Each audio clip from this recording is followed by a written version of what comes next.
eu sou Ednardo, né? Ednardo Monteiro Gonzaga do Monte, esse nome grande aí. Sou carioca, sou do Rio, né? Estudei no Conservatório Brasileiro de Música e também na UERJ, onde, assim, acho que são as principais marcas da minha formação. E estou aqui, eu acabei o doutorado numa quinta-feira aí na UERJ, no Rio, e no domingo eu estava aqui fazendo concurso no Piauí, né? E vim para o Piauí, estou aqui na Universidade Federal do Piauí desde 2015. Atualmente eu sou professor do curso de música, do qual também eu sou o coordenador, né? Sou coordenador do curso e sou subcoordenador da pós-graduação em educação. Então, na graduação eu atuo na música e na pós-graduação, no mestrado e no doutorado, na pós em educação, na linha de história da educação. Legal. E aí você poderia, então, Ednardo, falar um pouco sobre o tema, né, da sua tese e principalmente essa questão aí do canto orfeônico, né, do Villa-Lobos, canto orfeônico, toda essa questão aí do... Assim, Alexandre, eu quero te agradecer, primeiro, assim, também por abrir esse espaço, né, para a gente falar aqui de tantas outras parcerias que a gente tem, de banca, de livro, de artigo, e aqui também, agora essa parceria, né, você me convidando para falar aqui no seu canal. E abrir o espaço para a história da educação musical, né, porque que é o que eu venho pesquisando. Bom, esse tema da tese, ele surgiu, assim, as inquietações, né, que me levaram à pesquisa tanto do mestrado quanto do doutorado, elas começaram logo que eu acabei a graduação e eu fui fazer uma pós-graduação lato sensu na UERJ. E a Lia, né, sempre, a professora Lia Faria, sempre muito motivadora, uma pessoa muito dinâmica, e nas suas aulas ela citou o livro do Libânio, fez uma citação do Libânio, falando que a vida política do país tem desdobramentos na educação. Então, ela vai conduzir a educação, como o inverso também acontece. Pela educação, a educação influencia, né, a política. E, então, quando eu vi aquilo assim, eram os meus primeiros contatos mais próximos com a educação, né? Que eu vinha mais de uma formação de música mesmo. Apesar de ter feito a licenciatura no conservatório era a história da educação musical, era a sociologia da educação musical, era a política da educação musical, tudo era voltado para a educação musical, que é um centro universitário especializado em música na época. Então, aquela fala da Lia me inquietou bastante, sabe? Me levou, assim, eu fiquei muito tempo à noite pensando sobre isso. E aí, aí pensando a relação da educação musical com a questão política.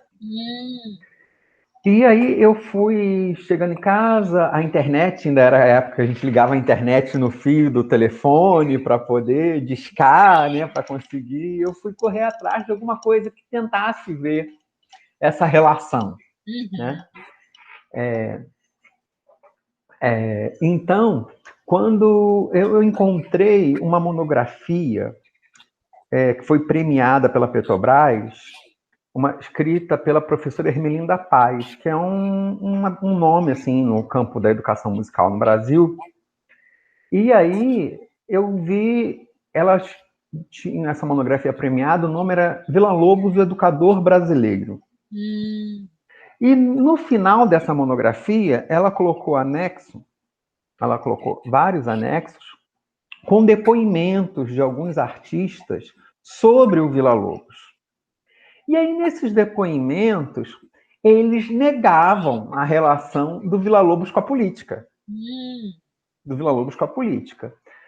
E aí veio aquela coisa, por que eles negam tanto essa questão da política? E eu procurando essa questão, essa relação da educação musical com a política, mas eles negam tanto, né? Então comecei a me despertar, né, para essa questão, e aí eu fui procurar outros trabalhos.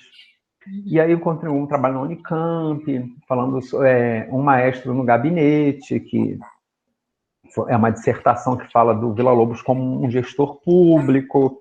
E aí eu fui começando a ver essa aproximação do canto orfeônico, né, a proposta villa-lobiana, com a questão política. Então, na minha dissertação de mestrado, eu fiz entrevistas com 6 professores que participaram das concentrações orfeônicas. Eram formados pelo Conservatório Nacional de Canto Orfeônico, davam aula dessa disciplina em escolas públicas e ajudavam na mobilização, né, das concentrações orfeônicas, que aglomerava 40 mil crianças cantando e 1.000 músicos tocando no estádio do Vasco da Gama, né? Em São Cristóvão, em São Januário. E fui fazer entrevista. E Villa-Lobos era vascaíno? Talvez. E interessante que é o seguinte, que elas falavam o tempo todo sobre saudação a Getúlio Vargas, as músicas de saudação a Getúlio Vargas, como era a concentração orfeônica, a questão do trabalho, né, muito forte a cultura do trabalho, a questão as canções militares, e por aí vai. E aí elas falavam sobre tudo isso. E quando falava, qual era a relação esse projeto de música na escola, de canto coletivo na escola, tinha relação com a política? A resposta era não. Né? Quer dizer, quando a gente via toda a questão política passando por ali, e a resposta delas, quando o envolvimento político era não. Então, isso ficou na minha cabeça, porque continuou se negando, né? E aí a gente pensa, né, no que Freud fala. Quem muito nega, afirma alguma coisa. E quem muito afirma alguma coisa, está negando alguma outra coisa. Algum outro fato. Bom, fiz a pesquisa do mestrado, e aí eu já percebi uma coisa forte. Esses professores, quando eles iam falar em alguma coisa relacionada ao comunismo, relacionada a alguma coisa que fosse contra o governo vigente ou tal, eles se recuavam. Então, quando eu percebi isso na primeira entrevista, na segunda entrevista, eu já coloquei isso no termo de esclarecimento, né, que a pessoa assina para dar a entrevista, e ela também fazia de maneira falada, que elas falassem. Eu combinei o seguinte: o que essas pessoas não quisessem que aparecesse no seu nome, eu ia criar um 7º entrevistado, que foi o Orfeu. Em menção ao canto orfeônico, eu criei o Orfeu, que foi um fake. Foi um fake para botar as coisas que elas não queriam, porque esses professores queriam que seus nomes aparecessem na dissertação, tanto na dissertação quanto na tese, mas tinha algumas questões delicadas que eles não queriam que fosse o nome deles ali. Principalmente quando se tratava de comunismo, essas coisas que as pessoas mais antigas têm um certo medo. Então, eu fiz essas entrevistas e ali fui percebendo que, então, quer dizer, por que elas não queriam falar sobre comunismo? Ou então, se falasse sobre o comunismo ou alguma coisa sobre o governo da época, elas não queriam ser identificadas. Por quê? Porque existia uma questão política. Porque era um contexto de ditadura. Né? Era um contexto de ditadura. Bom, então eu fiz esse trabalho no mestrado e aí a gente chega no doutorado. Quando eu fui trabalhar no doutorado, que aí eu fui tratar do canto orfeônico no Instituto de Educação do Rio de Janeiro, e a atuação do Villa-Lobos dentro do Instituto, que era uma escola-laboratório, onde ele experimentava as canções, que depois elas eram distribuídas por todo o Brasil. Essas canções ele experimentava com as crianças lá, e também com o orfeão artístico, que era um orfeão de alunos selecionados, que eram alunos do curso de formação de professores, e também e universitários, porque nessa época teve um período que o Instituto estava ligado à Universidade do Distrito Federal, né? E aí o principal vínculo dos músicos nacionalistas no Instituto veio pela Universidade do Distrito Federal, da UDF. E aí, quando eu fui trabalhar, eu encontrei documentos, memorandos, livro de ocorrência, o livro da nomeação do Villa-Lobos e dos outros músicos, como Lourenço Fernandes, como Vieira Brandão, outros músicos ali nacionalistas, e vi também as correspondências e a ligação dele com os signatários do Manifesto, de 1932. Então, nesse contexto, eu fui ver essa relação, como era a relação do Villa-Lobos com os signatários, né, que atuavam no Instituto. Eu encontrei documentos do Villa-Lobos com Anísio Teixeira, encontrei documentos do Villa-Lobos com Afrânio Peixoto, com Fernando de Azevedo eu não encontrei. Eu não encontrei documentos. Mas consta, inclusive no livro de aniversário do Instituto, o nome dos professores do Instituto e os nomes dos professores que assinaram o manifesto, e tal, o nome do Fernando de Azevedo. Mas realmente eu não encontrei. Mas encontrei trabalhos que já falavam dessa relação do Villa-Lobos com o Fernando de Azevedo. Não no contexto do Instituto, mas que faziam uma relação do manifesto com o Instituto. Então, a gente vai perceber que é feito um discurso da implantação do canto orfeônico em nome da democratização da música. Né? Essa democratização, e assim, de todos terem acesso ao ensino da música, vem, no caso do Distrito Federal e da UDF, do Instituto, o Villa-Lobos ele foi convidado por Anísio. Então, eles têm um discurso da escola laica, para todos, de qualidade, pública. E eles fazem esse discurso, e esse discurso vai aparecer em muitos momentos. Mas, por exemplo, uma coisa que não se abria a mão, e aí tem até cartas, inclusive anônimas, para Villa-Lobos, é em relação à escolha do repertório. Os professores não podiam escolher o repertório que era cantado na sala de aula. O próprio orfeão de professores, Villa-Lobos, não aceitava sugestões dos professores do que era cantado. Por quê? Isso. Né? Porque ele tinha que dar conta, o que a gente vê pelos escritos nas cartas, que ele tinha que dar conta de um repertório que fosse atender às demandas do governo. Né?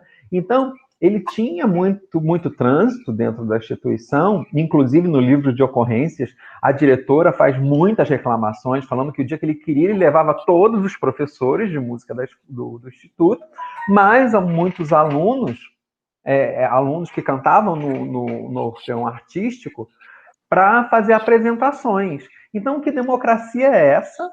Que ele passava por cima da direção da escola, e ele mexia com a rotina escolar, a diretora era contra, mas não tinha como, porque ele tinha apoio de Anísio, ele tinha apoio de Getúlio, né, de tudo isso. Então, assim, essa democratização, em que medida, em quais características ela é democrática, né?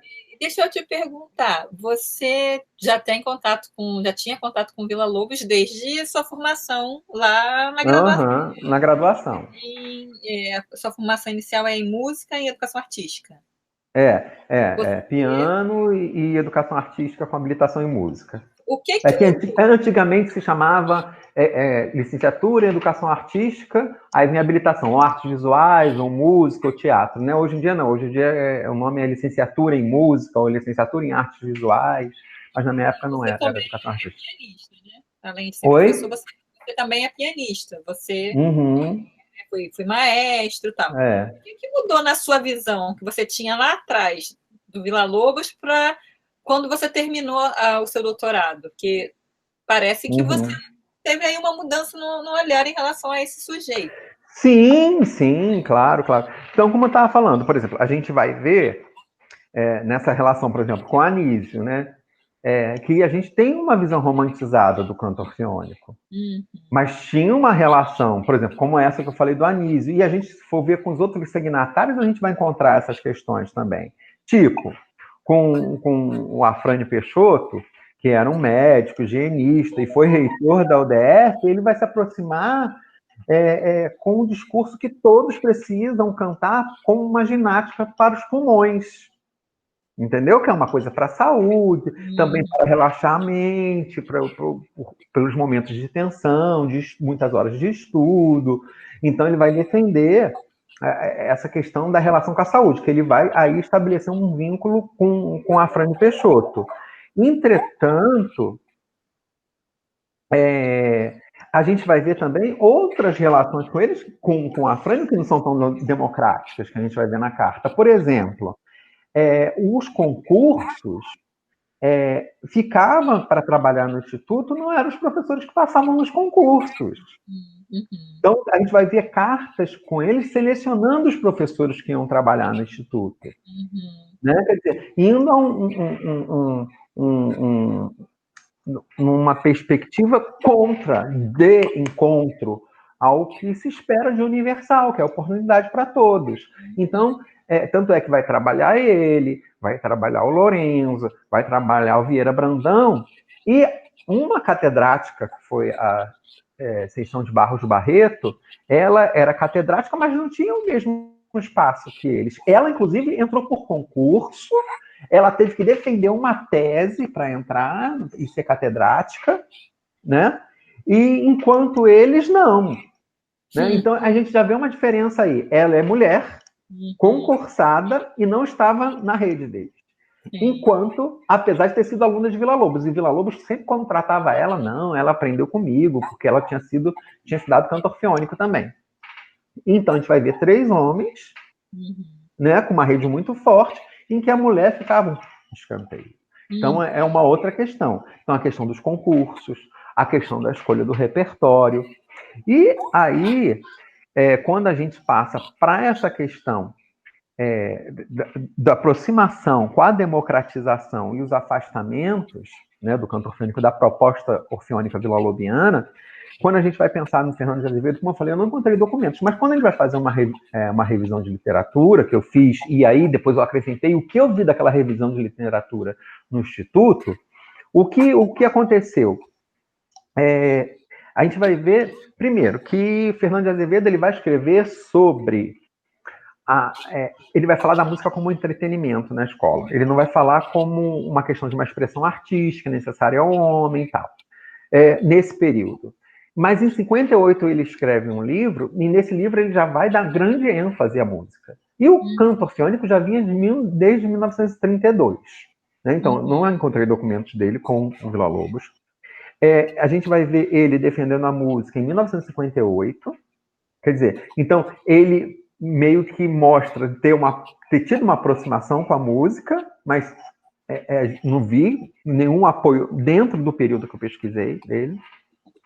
E aí, a aproximação que acontece, que as pessoas fazem nas revisões de literatura, que eu acho que tem a ver, é a questão da expansão do ensino da música, que só podia estudar música quem estava num conservatório ou quem tinha aula particular em casa.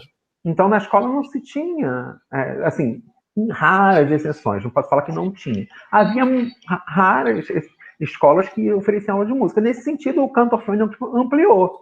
Então veio, digamos assim, a popularização do ensino da música no período. Entre o Lorenzo, né, aí fazendo essa associação do Fernando de Azevedo com Vila Lobos. Tem essa aproximação? Tem. Mas no contexto do Instituto de Educação, aquela escola ali não era uma escola para todos. Né? Estava perto do Colégio Militar, perto do Colégio Batista, né, que é uma escola centenária, né, e de outros lugares ali onde tinha uma certa elite, e para entrar, quem entrava no Instituto era uma elite. Então, o que acontece, que eu vejo assim, um descompasso das revisões de literatura que eu vi para a atuação do Vila Lobos no Instituto, que para aquela realidade, havia uma sofisticação maior em relação à questão estética, né? E de qualidade mesmo, que não acontecia em outros lugares. né? Então, na verdade, ali era uma escola que não era para todos. Como a proposta de ambos era para todos. Mas a realidade que acontecia ali não era o que acontecia nesses outros lugares, entendeu?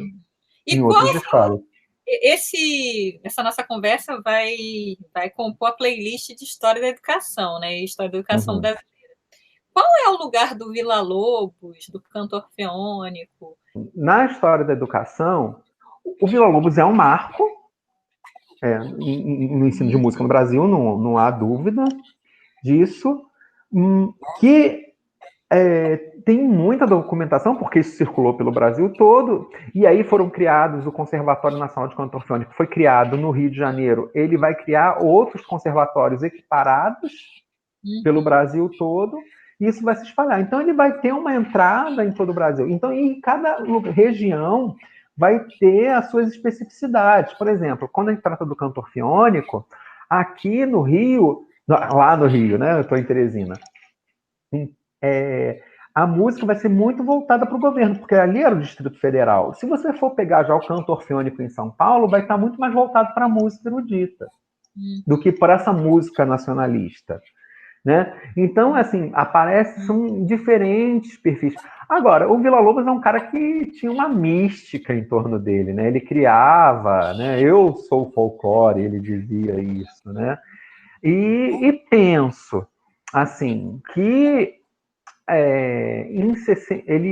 ele morre em 59, né?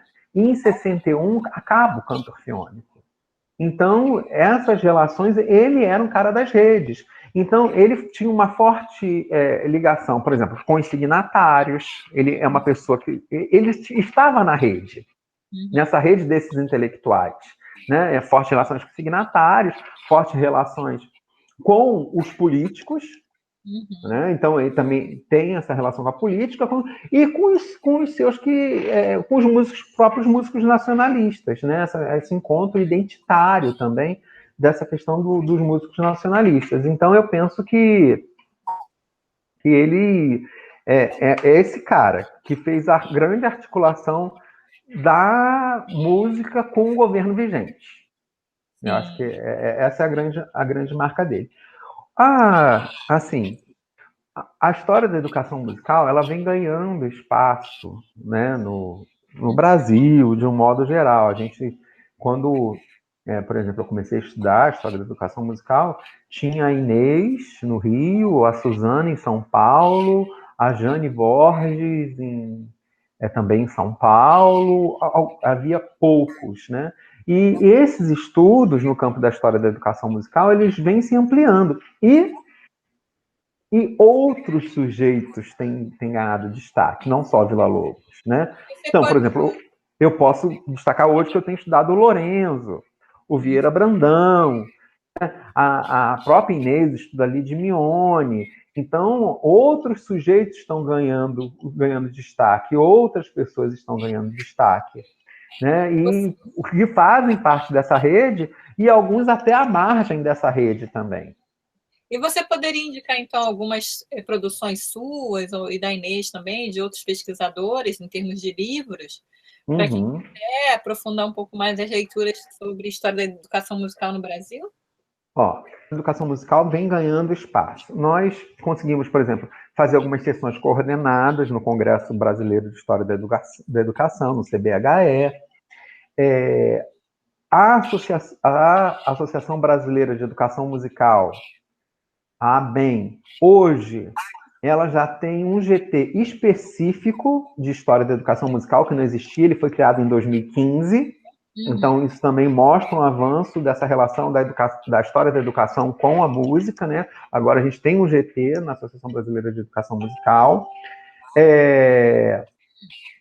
E, assim, temos algumas teses. Eu tenho até agora um orientando de mestrado para fazer um estadarte sobre as teses, que talvez sobre história da educação musical, né, nos programas em educação, na linha de história da educação. E aí, ano passado, a gente fez um livro a gente convidou as pessoas que escreveram dissertações, escreveram teses sobre história da educação musical, a gente fez esse livro aqui, Ecos e Memórias. Quem quiser ver o e-book dele, está no site do PPGED, do Programa de Pós-Graduação em Educação da Universidade do Estado do Piauí. Você vai lá e vai em 2009 e tem o PDF lá. A impressão saiu na semana que começou o isolamento social. Então, o livro impresso ainda não circulou por lugar nenhum, ele está todo aqui em casa. E ele chegou aqui e não circulou. Mas o PDF já circula e algumas pessoas andam citando. Eu também disponibilizei no academia.edu, né? Está disponibilizado lá também o PDF desse livro, né? O e-book e acesso livre. Você organizou sozinho ou tem mais outra pessoa? Foi eu e Inês. Esse aqui foi eu e Inês. Inês Rocha, né? Inês Rocha, né? Que atua na educação musical no Colégio Pedro II e no programa de pós-graduação em música da Unirio. E, bom, esse livro e o outro livro que a gente tem sobre história da educação musical, esse aqui a gente fez com as teses. Né? Aqui só a gente pegou algumas teses, isso que a gente conhecia e sabia, e nós convidamos, e cada um fez um resumo, fez um artigo sintetizando a sua tese. Né? Então, esse aqui que é Os Sonhos de Outrora. Esse aqui está publicado pela CRV. Esse aqui a gente não tem distribuição para todos, né? E o e-book também não é de graça. Mas é um livro muito bom, que tem tido uma boa aceitação e tem circulado bastante. A gente lançou ele esse ano, e pelo menos para cá, para o Piauí, eu já pedi umas 4 vezes 10 livros. Então, 40 livros, pelo menos aqui em Teresina, circula. E quando eu falei com a CRV, eles falaram que estava saindo bastante esse livro. Né? Então, esse livro aqui também é bem legal. Então, eu acho que a gente tem, assim, sobre os trabalhos, são esses 2 livros que são coletâneas, né? Mas a Inês tem o livro dela, né, sobre as cartas do Mário de Andrade com a Lidimione, né? Eu tenho o livro também da minha dissertação do mestrado, a tese de doutorado ainda não publiquei, né? Fiz a opção ainda por não publicar, segurando um tempo. E até que eu também quero rever algumas coisas, né? Porque a gente sempre vai enxergando vai fazendo novas. Sobre as suas pesquisas, tem muitos artigos também, para quem quiser contar. Sim. Né, a gente tem artigos sobre mulheres que viajaram, tipo a Antonieta de Souza, a viagem que ela fez ao Egito, a Madalena Tagliaferro, as viagens que ela fez, o tempo que ela viveu em Paris, né? E agora a gente está com um artigo também muito interessante de um barítono aqui, piauiense, que vai ser, acho que, o primeiro texto sobre ele na história da educação, que foi um barítono. Ele é negro, né? Ele é negro, é homossexual e migrou para Teresina. De Teresina ele fez algumas viagens internacionais para cantar. Ele também foi morar uma época no Rio, e nessa época que ele migra para o Rio para estudar na Unirio, ele vai se filiar ao grupo Atobá, que é um grupo que hoje a gente chamaria de militância LGBTQ+. Né? Então é uma figura muito interessante, que ele vai para o Rio e aí ele vai se despertar como militante também. Então essa formação e a viagem dele, nessa migração que ele faz para o Rio, quando ele migra para o Rio, esse deslocamento, ele vai se envolver e vai se tornar um militante. De que ano é essa viagem? Final da década de 80 e início da década de 90. Então, a gente está trabalhando... Eu estou orientando uma tese de doutorado, né, a da Márcia, sobre o Raimundo Pereira, que é um barítono piauiense. Eu acho muito interessante o trabalho dele, até por conta dessas questões. E ele vai voltar e vai estar junto com um grupo que vai formar um grupo aqui também de militância LGBTQ+, em Teresina, né, que é o Matizes. Ele vai participar do concurso Miss Gay, né, e ele vai se travestir para isso, participar disso. Então, assim, ele fez uma autobiografia que é muito interessante, escrita Sirva-se, né? Sirva-se, a vida confidencial de Raimundo, do barítono Raimundo Pereira. Então, é bem instigante, né? Então, Escreveu uma autobiografia.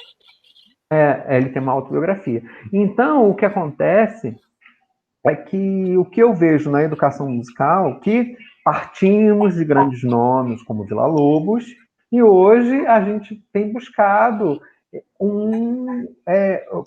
esses sujeitos que não estão nos documentos oficiais, que, de alguma forma, né, como Raimundo Pereira, a autobiografia dele, para encontrar a autobiografia dele, apesar dele ter tido um destaque aqui na cidade como cantor, inclusive muitas vezes patrocinado pelo Estado, ele vai se assumir, ele vai virar um militante e faz uma autobiografia, e na autobiografia dele ele lasca uma lista de pessoas que ele teve caso, e põe o nome de pessoas muito influentes da época.